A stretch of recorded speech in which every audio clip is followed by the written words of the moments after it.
Okay, guys. Thank you for joining us to see us at noon. Guys, if you're watching on the Facebook feed, I'm actually really not monitoring that much. So put your questions in the Zoom call. I will check it at the end, though, to make sure I don't miss any questions. So I guess you can put them there, but it'll be less instantaneous. Today we have, first of all, anything we say is our own opinions, not necessarily Kriya's. I don't really think we need the disclaimer for this one, but you never know. Guys, this is Jacqueline Smith. Cool thing about her, she is just like all of us. She's just like us. Jacqueline, why don't you tell people a little bit about yourself, where you live, and what your background is going into real estate? Yeah, sure. So I'm from Southern Indiana in Henryville. We've done a few live-in flips before. That was more so when we graduated high school, and that was just to get us into our next house and then to hopefully move up, just using the equity to get into a better house. So our last house right now we just bought some land and built our house. So now we use our equity to buy investment properties. So that's how we're funding most of ours. Are you using a HELOC? Yes. Yeah. Cool. And are you getting like about 4% interest on that? No, I get about 7.25. It's That's pretty high because we took about 80. It's not as bad as a private money lender, but we took, I think, 90% of our value in our house instead of the 80%. So it just kept going up the more we took. But yeah, well, that's good though. I mean, like, you're able to move. Now, one thing about Jacqueline is in the past, she had a little bit of this thing called analysis paralysis, which I think all of us have had. But hers was 5 years long. And she decided in 2020, it was the year to jump in. What caused you to have that paralysis, and how did you overcome it in 2020? Well, it's mainly because we were building our house and just had a lot going on moving, and we were afraid to open our equity. We knew we'd be able to have our equity line open once we got our house finished and everything. So that was a big part of it. And then as soon as we opened our equity the beginning of this year, we were like, we're going to buy one in the first month or two as soon as we can, because we've been reading. And I mean, I've been reading something, for years, I feel like. And so it worked out. And then I started working with a realtor in our town. And so I got to see a little more, and we found another deal. So it just kind of started happening fast. And then I've been able to find things pretty quickly since then. And guys, let's just pause for a second and just note that how nice she is, because I have only creeped on her in the past, like on her Instagram. So her name's actually Jacqueline, but I don't know her. I've never heard it because I really don't know her personally. But no, guys, the reason I found her and reached out to her is her Instagram. Like, guys, she has some of the best content out there. I mean, Joanna's up there, like not Joanna Gaines, but Joanna, oh my gosh, why am I blanking on whatever. But her content is so good. She talks about how she negotiates, how she finds her deals. Guys, like, she's so new, and there's so much to learn from her. Like, you guys need to follow her. I'm going to put a link to her Instagram. She does have another one. Jacqueline, what is the other Instagram you have? I have the REI one queued up, but didn't you, Smithers? Well, that's the one I use now. We used to have another one when we had our other business selling shutters. And so that's just specifically for the wood shutters that we were making for a while. And that was Smith Shutters on Instagram. So. Okay, I'm going to put that in there. Smith Shutters. Guys, you need to follow her. She's a better follower than me. Like, her stuff's actually cool. Like, guys, you really need to follow her. That's how I discovered her. I mean, I've seen her asking questions in the Kriya group. I've seen her stuff on Facebook. So your background before real estate was what? I was a respiratory therapist for several years in the hospital here around town. And then I was making wood shutters out of our house. I took some time off when I was doing respiratory, and then stayed home with our kids when they were little. And then I was building the shutters, and we were shipping them on Etsy. Like I said, we shipped around 1,000 shutters, I think, at that time within a couple of years. And it just got kind of overwhelming. So we ended up kind of just quit doing that. We're doing it on the side some for some people. So here in about another month, I have about 20 or so to make again for some people. But are you having a issue finding wood with the shortage, or not a problem? Yeah, that was the main issue. Actually, that was our issue whenever I quit because I couldn't really scale it any more than what we had done. I was like draining all the cedar supply from 84 Lumber and from Menards, and then they'd end up getting me it, and then it would be just terrible quality, and it would be almost a waste, and I'd have to plane it, or it was just not. It got to where it wasn't worth it. I'd have to go through so many pieces of boards just to find a good one. But right now, there doesn't seem to be a lot. I keep checking Menards supply just to see if I'll have enough to make what I need to make, and it's pretty close. Are you seeing inflated prices with those on the wood end though? Good prices? No, like inflated prices based on the supply. Oh yeah, it's not too bad right now. Just on that, I've been able to pretty much keep our prices similar to what I was doing before. So just since it's on the side, I price it per job. I just quote the wood, and then I decide how much I want to make off of it. So. Well, that's awesome. I think that's so cool. And like just another resource. I mean, are you able to do that while you're like your kids are home and everything too? Yes. Yeah. Yep. Nice. That's the main reason I did it before. So Jacqueline is doing all this real estate stuff with 3 kids and a pandemic. Just think about that. And she's providing content that is adding value to all of our lives. You guys just don't know it yet, but you will. Okay. So, and what does your husband, Matt, do for a living? He works full time at Boss Clark is what it's called. It's a steel processing plant down in Jeffersonville. It's on the port in Indiana. It's more of a factory type job. So he's been there for about eight years now, I think. Yeah. Is he going to phase out into real estate? That would be our main goal, is to get him out of there and doing more. Because he's really good. If I can send him, be like, hey, go do this at this house, he can get it done. And he's really good at that kind of stuff. So. I'm the least handy person you'll meet, so good person to get to know. Okay. Yes. Now, one person you guys should reach out to if he does phase out is you should talk to Christina and Luke Neubauer. They have a really great health insurance plan where they're both self-employed. They'd be a great resource for you. I know that's like a big hurdle. It's just like you losing that parachute with the health insurance. So definitely reach out to them. Yeah. I'll try to find out who it is right. too. But definitely don't let that stop you guys. Okay, so how are you doing all of this with 3 kids? Do you just haul them around, or what do you do? It's a little of both. So since the COVID started, we don't have school right now. So my 2 older ones, they're 7 and 4. They're not in school. They come with me most days whenever I have stuff to do, or and sometimes they go to like my sister-in-law, Mackenzie Boyd. You all know Ricky. Whoa, I didn't know you were related. So oh yeah, my husband's sister is Mackenzie. So how cool. They were on here. Well, Rick was on here I think like 2 or 3 months ago. Yeah. He's the one who texted me that I was saying your name wrong. Oh, was he?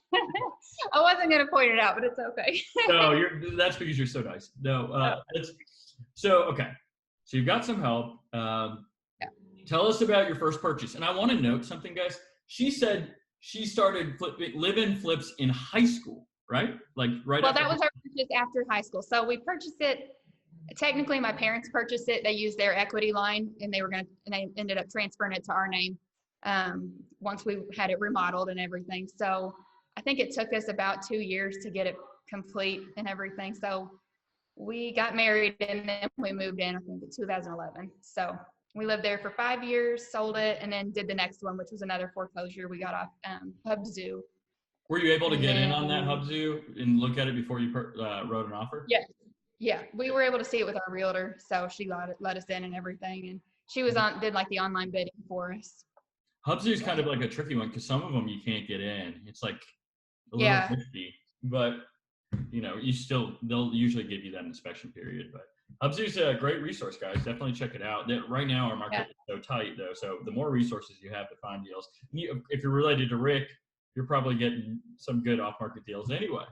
Because Rick. Yes, he's shown me several. What? What? I said he's shown me a lot. Yeah, I've seen several of his properties recently, so it helps us to at least get in and look at stuff and practice evaluating everything. So. Yeah, well, that's half the battle. So your family had a little bit of background in real estate then, right? With the home equity line, were they flipping and burring as well? No, they weren't. My dad does. That was our first that we really got to flip on. And then he did that I have another brother and sister, and he did that with all of us. So he found a foreclosed home. Can you hear me? Sorry. Yeah. Okay.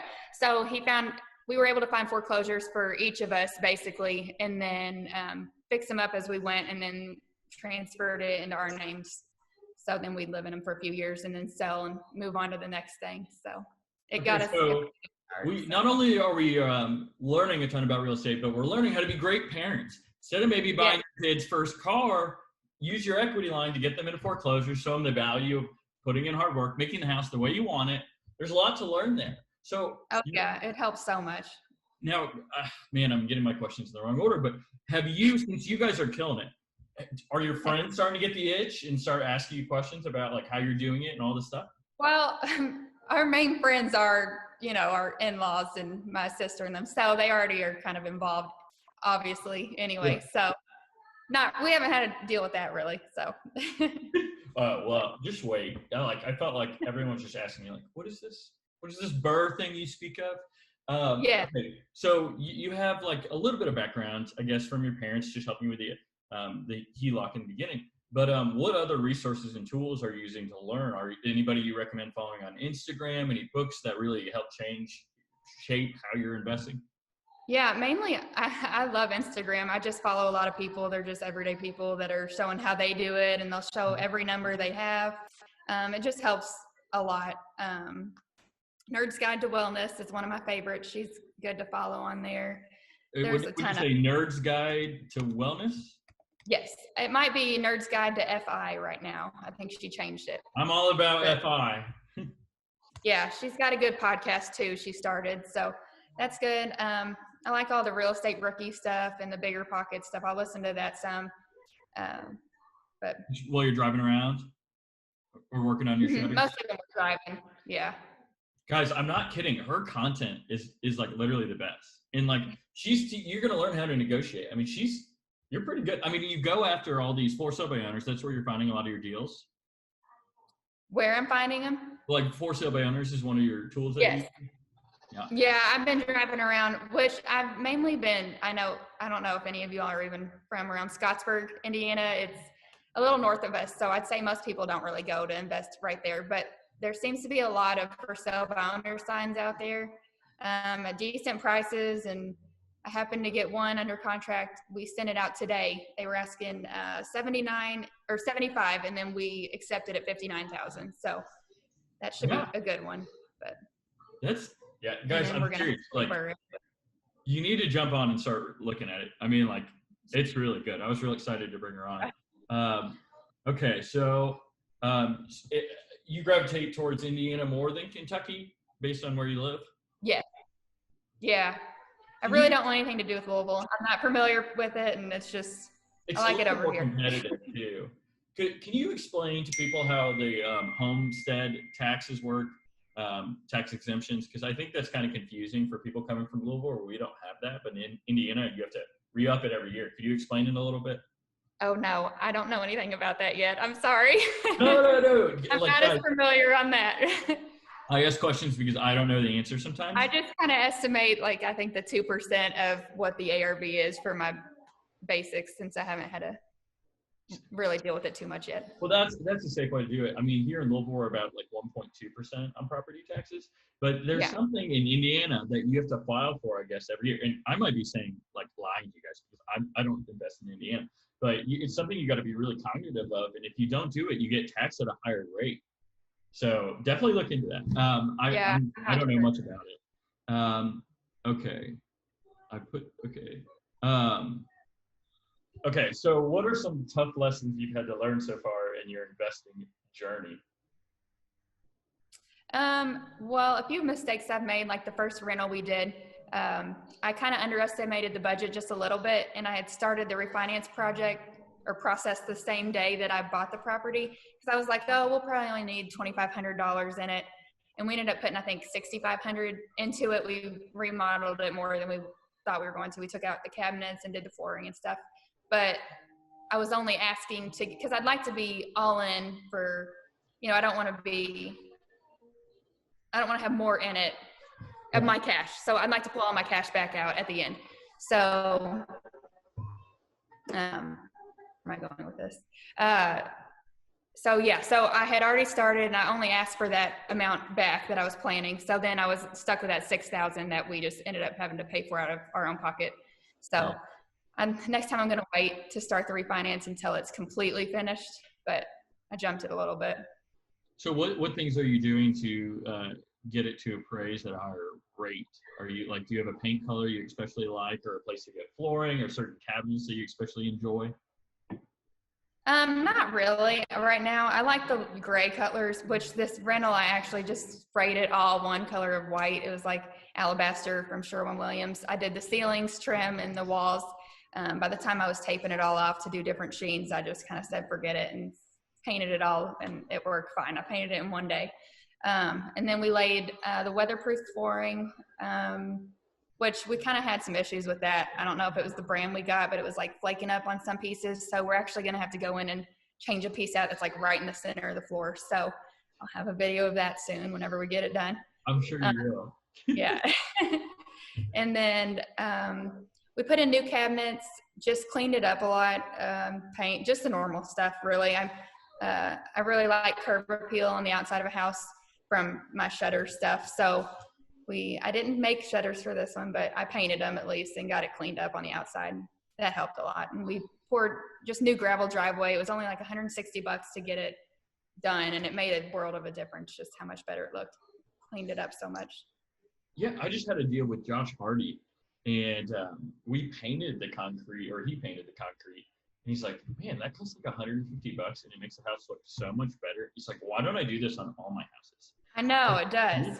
Yeah, these small little things. And I mean, especially with COVID right now too, like a lot of these appraisals are drive-by appraisals. So the better the exterior looks, the more it's going to appraise for. Yeah.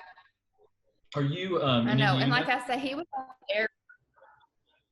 Oh, I would say he was only there for about 5 minutes, the guy that appraised it. And then by the end, he was like, showing me pictures that he does in photography of like these girls in bikinis on the beach. And I was like, okay. So it was okay though, but it came back okay. So that was good. Well, sometimes it's just relating and empathizing with them. That's half the battle, right? Yes. It's all that mattered. I was like, whatever. I'll look at whatever. Just appraise it right. So are you having, does Indiana require a longer seasoning period? Or you refinance the same day, right? Oh, yeah. Yeah, so actually I have a good, it was recommended to me by someone on Instagram. I don't know if you've heard of Aaron Chapman and Security National Bank in Arizona. Heard of them? So they specialize mainly just, yeah, they specialize in investors. And so they know exactly what we're trying to do. And they require no seasoning period. So I started that day and was already refinanced within a month and a half, I think. And I got a 30-year, 4%. I think I paid it was only $3,500 or so in closing fees altogether with everything. And it was a great process. Everything was like, they have an app, so you can just scan from your phone every document you have. Like, that was all. I didn't have to go to anywhere to get it sent in hard. It was great. Okay, so it's Aaron Chapman, and what company is he with? Security National. Okay. He has if you get on his website, it's like he's got like this country style. It's like a cabin and his pictures. So that's him. And then he's got lots of videos showing you what to do to like his whole process. And it's all done by email. I don't think I ever talked to anybody on the phone, but maybe one time at the very end. So. That's my dog. And I love that. I know, me too. I just posted, I'm reading a book about Winston Churchill, and he said, not condensing things is sloth-like. And I was like, you're not wrong, Winston Churchill. And then, so Andy Edge was asking, Aaron Chapman, Security National, look for a picture with a cabin in it, Andy.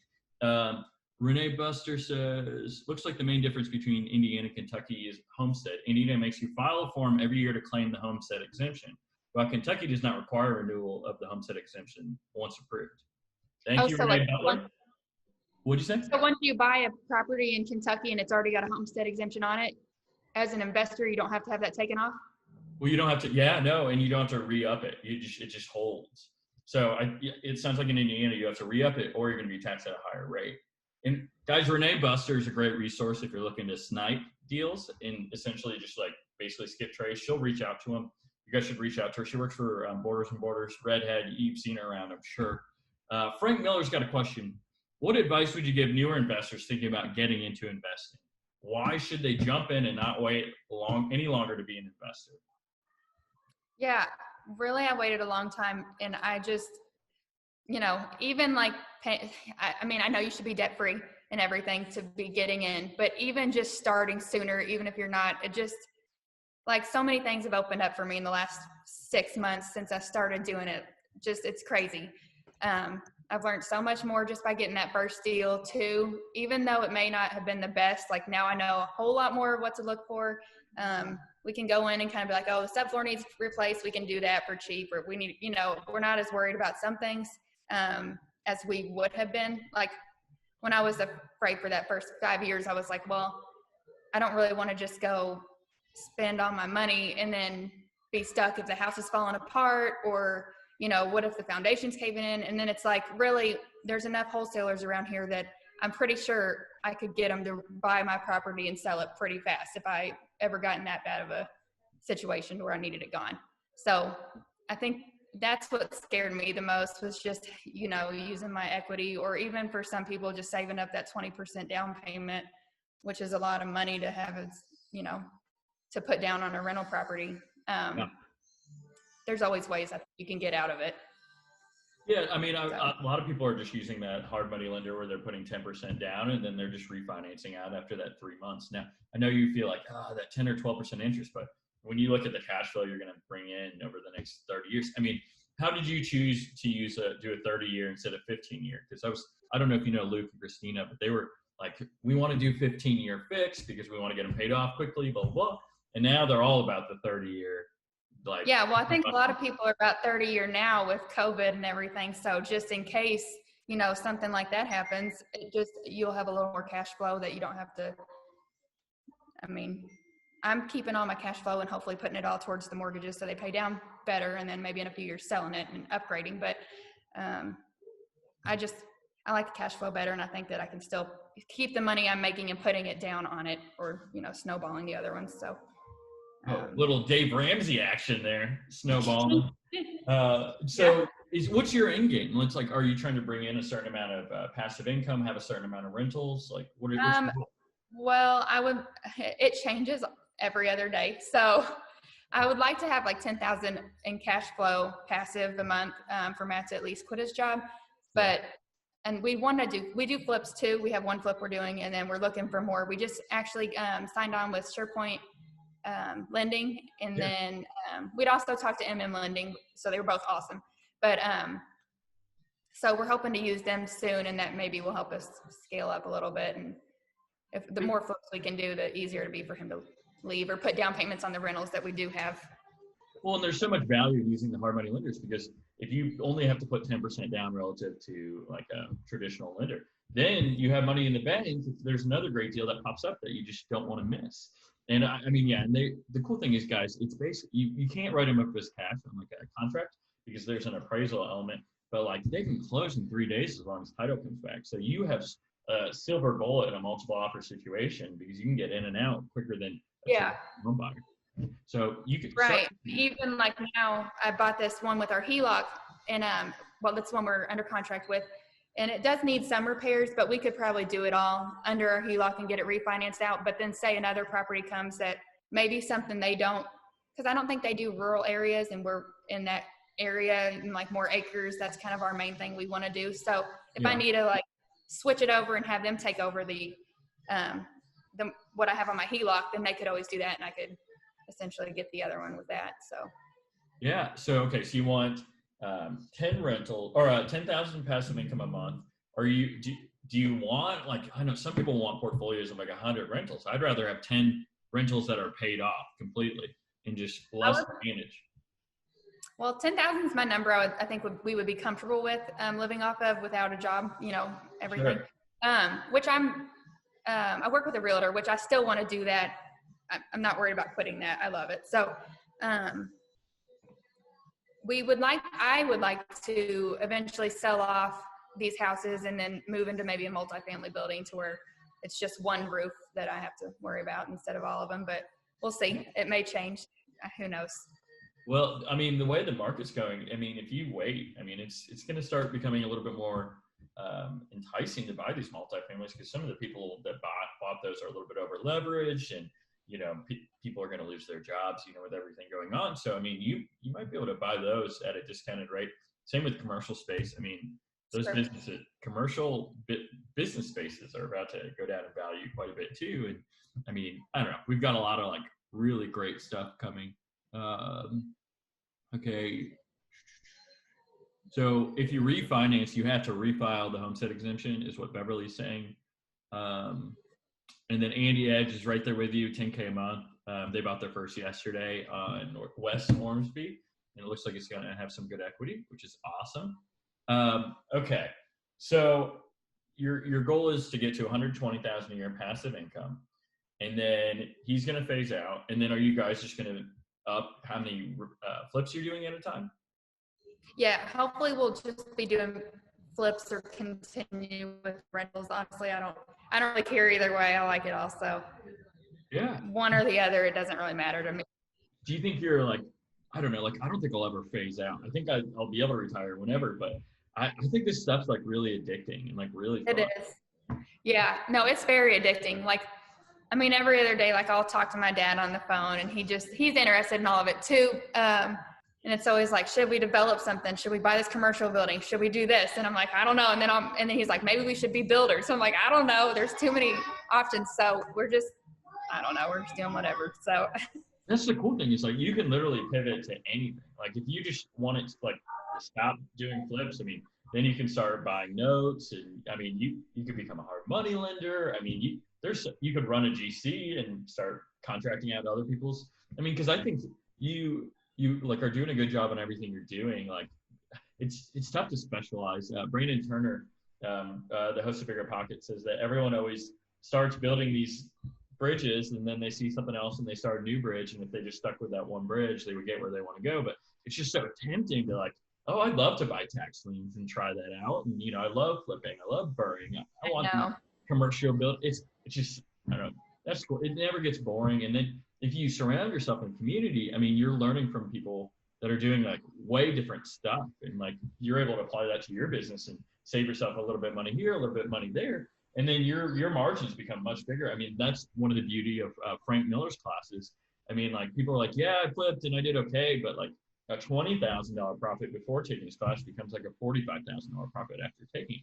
Like it's worth the time to invest. And so are you spending, do you read a lot? Like, is there anything good you've been reading lately?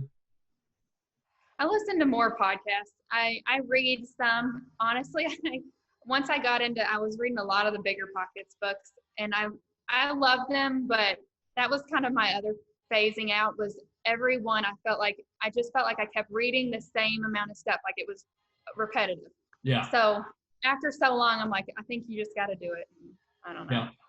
Yeah. I love the podcast. Did you read Jay Scott's Estimating Repairs book?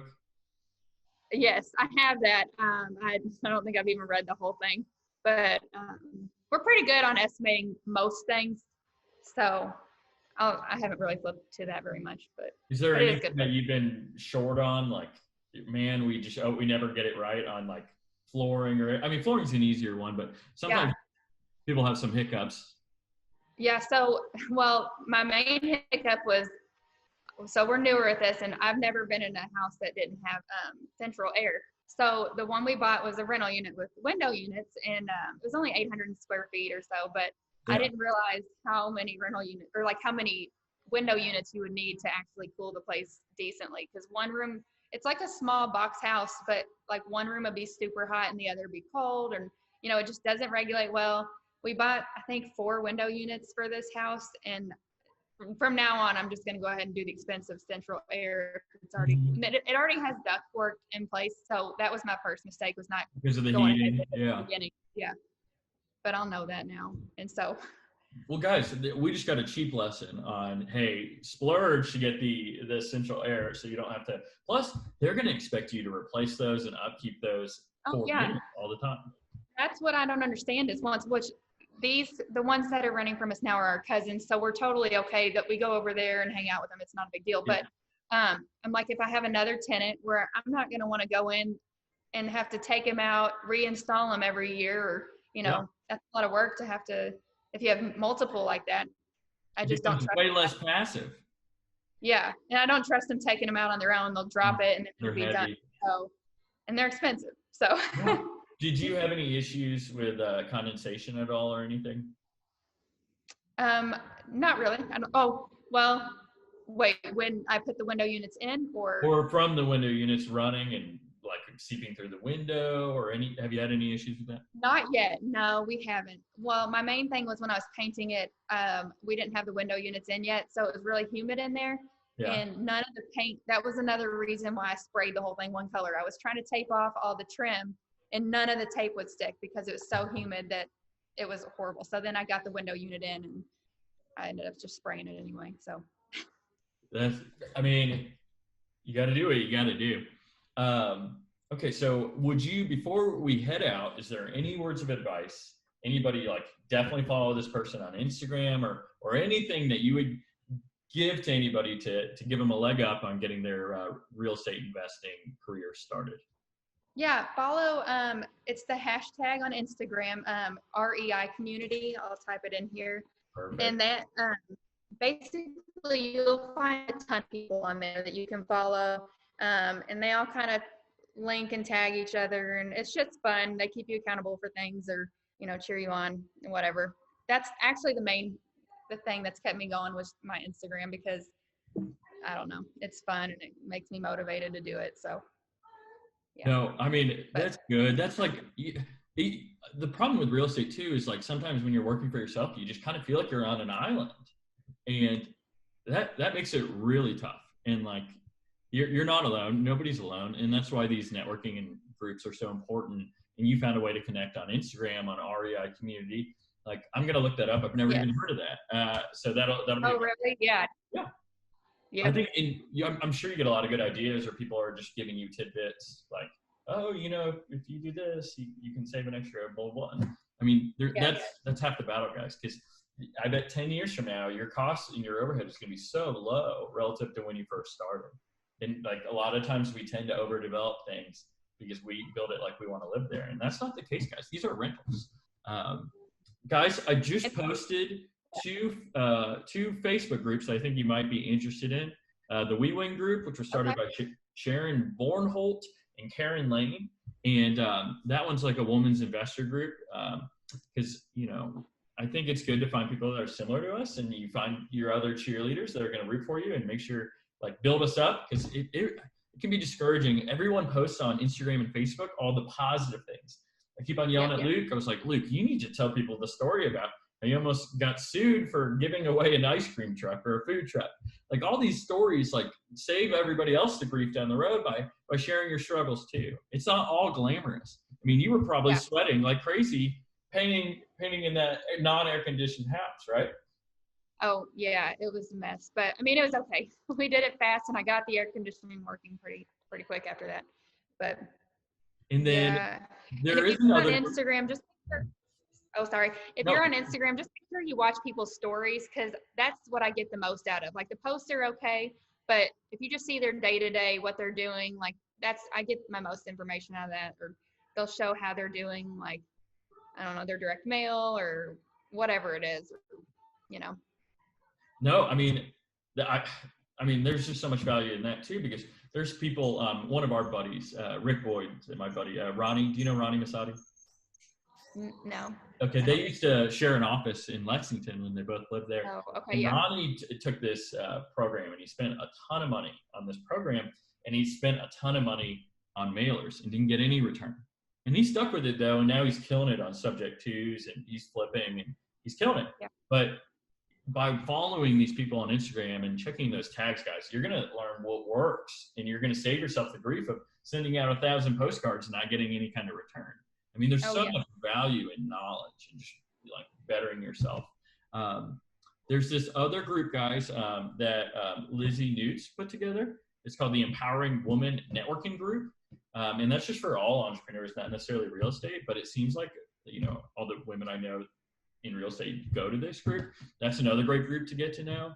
I don't know. I'd be on an island if people weren't, checking in on me, making sure I was doing okay, and asking me questions. Like, I don't know, you just feel better, like helping other people too, and like let's save them $5,000. Like, Yeah.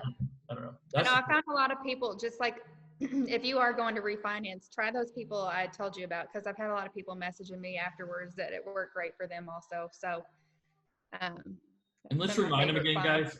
Aaron Chapman at www.aaronchapman.com, and it's double A in the beginning. And the name of the company was what? I'm sorry, I'm going through the Security National. Security National. So, guys, she might have just saved you a ton of money, and it's so refreshing to work with lenders that know what you're doing, because a lot of them are like just only work with traditional buyers and they don't really get it. So that's awesome. Thank you so much for coming on, Jacqueline. I think you're like, seriously guys, you might have got something from this call, but just start following her Instagram. She like kills it. Like, I love, just recently she talked about how these stairs are different sizes. Like, we're going to have to replace these stairs. And she does a great job. I mean, you're going to learn a lot about negotiating because, not all of us are great at it. And it is just, guys, you're in for a treat. If nothing else, follow her on Instagram, start following her stories, see what she's doing day to day. Soon she'll have Matt out. Guys, we're going to catch up again with Jacqueline if she wants to come back on in another maybe 6 to 8 months and see what she's doing next, and then what she's learned from now to then. Thanks again, Rick. Thanks for giving me the name correctly. And I look forward to see you soon at noon. Thanks, guys. All right. Thank you. See ya. Take care.